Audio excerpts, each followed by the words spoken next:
Madam ఇప్పుడు ఇంకోటి ఏంటంటే ఒక వ్యక్తి అది మనం ఇంతకుముందు మాట్లాడినట్టు ఒక వ్యక్తి యొక్క అందం అనేది మన మామూలుగా హెల్తీ స్కిన్ పైన డిపెండ్ అయి ఉంటుంది అన్నారు కదా.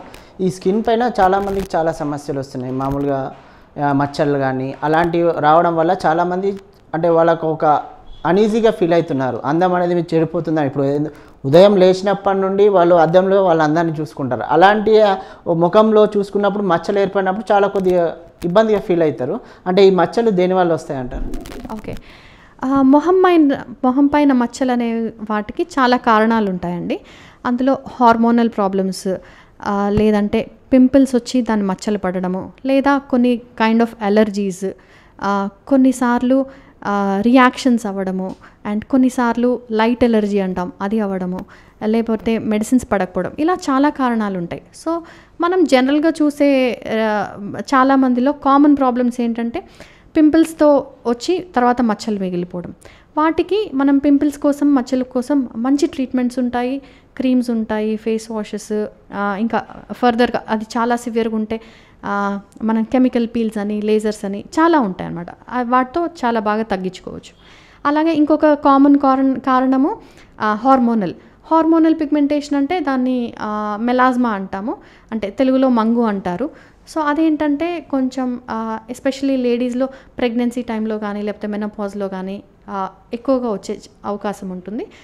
అది కూడా ఆ హార్మోనల్ ప్రాబ్లం కాబట్టి అది కొంచెం లాంగ్ టైం పడుతుంది, అంటే ఎక్కువ రోజులు పడుతుంది ట్రీట్మెంట్ కోసం తగ్గడానికి కూడా. తగ్గాక కూడా కొంచెం మెయింటెనెన్స్ కూడా అవసరం పడుతుంది.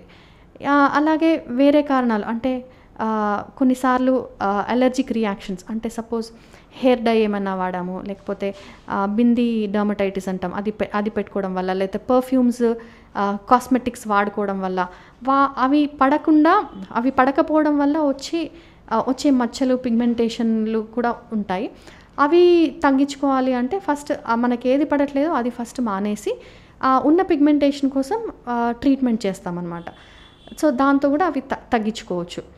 అండ్ కొన్నిసార్లు బాగా ఎక్స్పోజర్, అంటే బయట తిరిగే వాళ్ళు అంటే లైట్ బాగా ఎక్స్పోజ్ అయ్యి బాగా ట్యాన్ అవ్వడము, మచ్చలు అవ్వడము, అది కూడా అవుతుంది. అలాంటి వాళ్ళలో ఫోటో ప్రొటెక్షన్, అంటే లైట్ నుంచి కాపాడుకొని అండ్ వచ్చిన ప్రాబ్లమ్ని, వచ్చిన ట్యాన్ని తగ్గించుకునే విధంగా రకరకాల ట్రీట్మెంట్స్ ఉంటాయి. ట్రీట్మెంట్స్లో ఏంటంటే ఇందులో కూడా supplements, creams, photo protection, lightning agents, plus ఇవి ఒకవేళ సరిపోకపోతే ఆర్ వీటితో కొంచెం తగ్గి ఇంకేమైనా మిగిలి ఉంటే మనకి అడ్వాన్స్డ్ ప్రొసీజర్స్ కూడా ఉంటాయి అన్నమాట. లేజర్స్ అని, పీల్స్ అని, అలాగా. మనం చెప్పాం కదా మేడం, స్కిన్ ఎలర్జీస్ అనేది ఏర్పడతాయి అన్నారు కదా, అంటే ఇది విటమిన్స్ లోపం వల్ల ఏర్పడతాయి అంటే ఎలాంటి ప్రాబ్లమ్స్ ఉంటాయి దీనివల్ల? ఓకే, ఎలర్జీలో అండి రకరకాలు ఉంటాయి. కొన్నిసార్లు మనం ఏదైనా వేరే ప్రాబ్లం కోసం మెడిసిన్స్ తీసుకుంటాము. ఓకే, డ్రగ్ రియాక్షన్స్ అంటాము, అది ఒకటి అయి ఉండొచ్చు. ఇంకొక ఎలర్జీ ఏంటంటే లైట్ ఎలర్జీ, అంటే ఇప్పుడు మనం కూర్చుని సన్ అయినా ఉండొచ్చు, లేకపోతే ఈ tube lights or any form of light, అది ప్లియోమార్ఫిక్ లైట్ ఎరప్షన్ అంటాం అనమాట, అది అయి ఉండొచ్చు. లేదంటే కొన్నిసార్లు హెయిర్ డై వాడతాము, అది పడకుండా ఎలర్జీ రావచ్చు. ఇంకొకసారి ఇందాక చెప్పినట్టు perfumes, cosmetics, lipsticks, anything, foundations, ఇలాంటివి వాడినప్పుడు అవి పడకపోవడం వల్ల రావచ్చు. సో చాలా రకాల కారణాలు ఉంటాయి ఎలర్జీ అనేది. సో మనం ఎలర్జీ ఎందుకు వస్తుంది అనే కారణం కనుక్కోగలిగినప్పుడు ట్రీట్మెంట్ కూడా చాలా ఈజీగా అవుతుంది.